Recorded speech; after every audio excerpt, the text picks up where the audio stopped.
Hi friends, हमने अभी आपको बताया था पिछले वीडियो में कि मैं अपने बारे में कुछ बताऊंगा।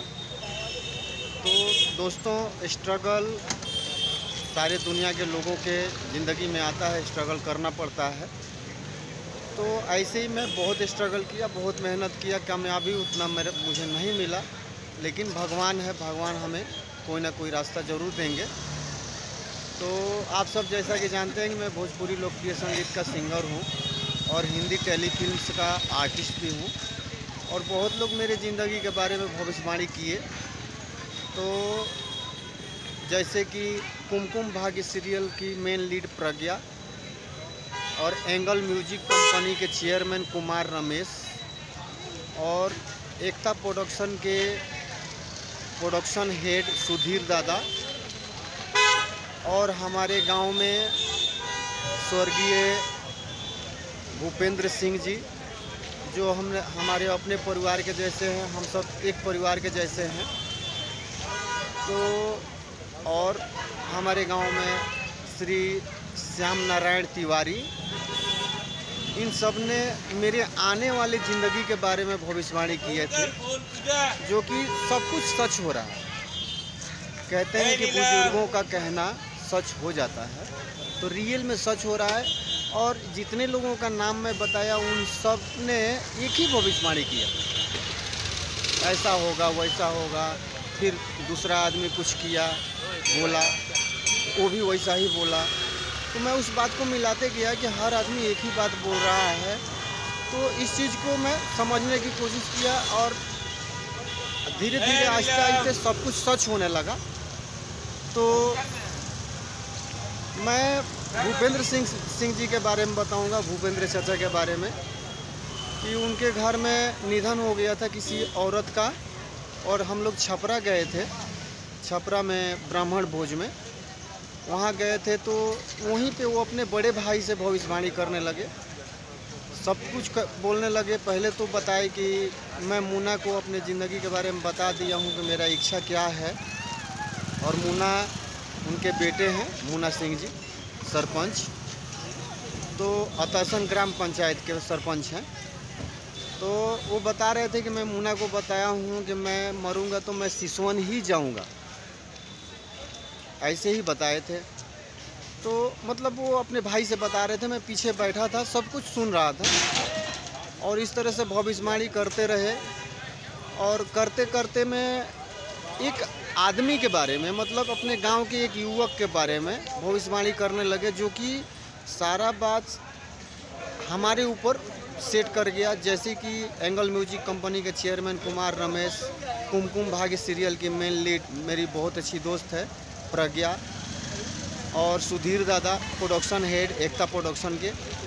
तो इन लोगों ने जो भविष्यवाणी किए थे, श्री श्याम नारायण तिवारी जो ग्राम अतरसन के रहने वाले हैं, और भूपेंद्र सिंह जी भी अतरसन के ही हैं। तो इन सब ने जो भविष्यवाणी किया था वही भविष्यवाणी भूपेंद्र सिंह जी करने लगे, और वो सब कुछ मेरे ऊपर सेट करने लगा।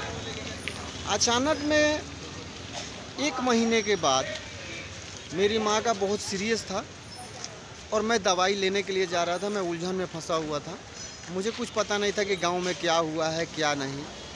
तो रास्ते से जब जा रहा था तो काफ़ी भीड़ लगा था। तो मुझे लगा ऐसा कि सीओ वीडियो कोई आए होंगे, क्योंकि उनके घर में वकील जज सब कुछ भरे हैं।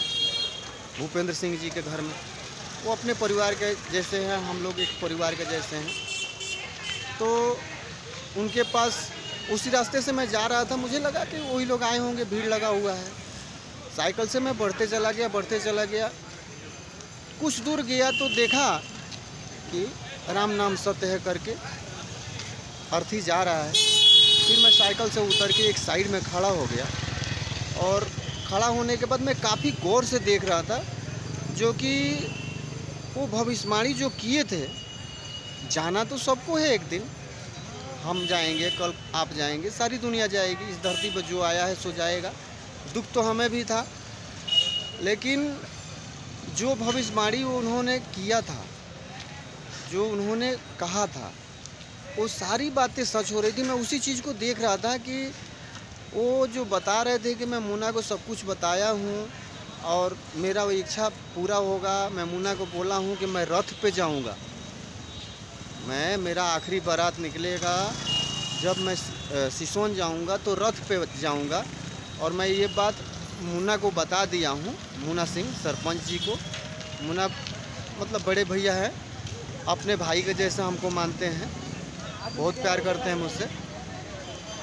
तो वो सब कुछ मैं देख रहा था। रथ आया था, वहाँ पे लल्लू सिंह जी, कमता शाह, हमारे बहुत अच्छे दोस्त संदीप शाह, मुन्ना तिवारी, सुमन सिंह हमारे क्लास फ्रेंड, भानु सिंह जी हमारे क्लास फ्रेंड जो स्वर्गीय भूपेंद्र सिंह के बेटे हैं, वो सब लोग वहाँ मौजूद थे। सब लोग अपने काम में लगे थे और मैं तो काफ़ी गौर से मैं उस रथ के तरफ देख रहा था जिसमें भूपेंद्र चाचा को रखा गया था, उनके अर्थी को रखा गया था। मैं काफ़ी गौर से देख रहा था और देखने के बाद मतलब वही चीज़ मिला रहा था कि किस तरह से एक बुजुर्ग का कहा बात सच होता है। मैं उसी चीज़ को मिला रहा था और मुन्ना भैया किस तरह से उस चीज़ को निभाए, मैं उस चीज़ को देख रहा था। सच बताऊं तो मेरे नज़र में, मेरे गांव में हीरो हैं जो रियल ज़िंदगी में हीरो कहा जाता है, उनको मैं कहूँगा कि मुन्ना सिंह सरपंच ग्राम पंचायत अतरसन के रियल ज़िंदगी में हीरो हैं।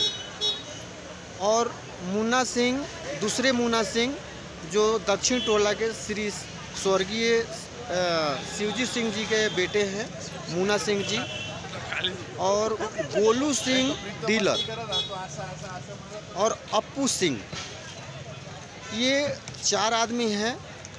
ये मेरे नज़र में रियल ज़िंदगी में हीरो हैं। मैं इन्हें हीरो ही कहूँगा क्योंकि हर फर्ज, हर कैरेक्टर अपने जीवन में अच्छे तरीके से निभा रहे हैं। मैं अपने नज़र से देख रहा हूँ, हर आदमी अपने ज़िंदगी में हीरो ही होता है। मैं किसी को जीरो नहीं कह रहा हूँ, लेकिन मेरे नज़र में वो हीरो हैं जो कि अपना हर फर्ज अच्छे तरीके से निभाते हैं। और बुजुर्गों का कहा बात सच होता है, ये बात सही है और बुजुर्गों का बात मानना चाहिए। क्योंकि बुजुर्ग, एक शब्द में कहना चाहूँगा कि कोई भी बाप अगर शराबी है तो अपने बेटे को शराब पीने को नहीं सिखाता। और कहते हैं कि बुजुर्ग जो कह देते हैं वो हो जाता है, तो रियल में हो जाता है, क्योंकि उनके पास एक देखने के लिए नज़र आ जाता है जो हमारे आपके पास अभी नहीं है। वो भी समय आने पे आ जाएगा, हर किसी के पास आएगा। तो मैं यही कहूँगा कि हर इंसान को अपने बुजुर्ग का बात मानना चाहिए और उनके आज्ञा का पालन करना चाहिए। और इसी के साथ मैं अपने वाणी को समाप्त करता हूँ। इस वक्त मैं पंचवटी में हूँ। मैं अपनी माँ को लेके आया हूँ तीर्थ यात्रा पे। जैसा कि पहले वीडियो में सब कुछ मैं बता चुका हूँ कि माता जी उदानी, मुंबई, वैष्णो माता, मथुरा, वृंदावन, फिर शिरडी, फिर शनिदेव और पंचवटी में पहुँचा हूँ। और यहाँ से मैं आगे बढ़ूँगा सेतबंध रामेश्वर के तरफ। तो वहाँ पे मैं आपके सामने लाइव आऊँगा और वहाँ के बारे में बताऊँगा। तब तक के लिए जय माता दी, जय भोलेनाथ, हर हर महादेव।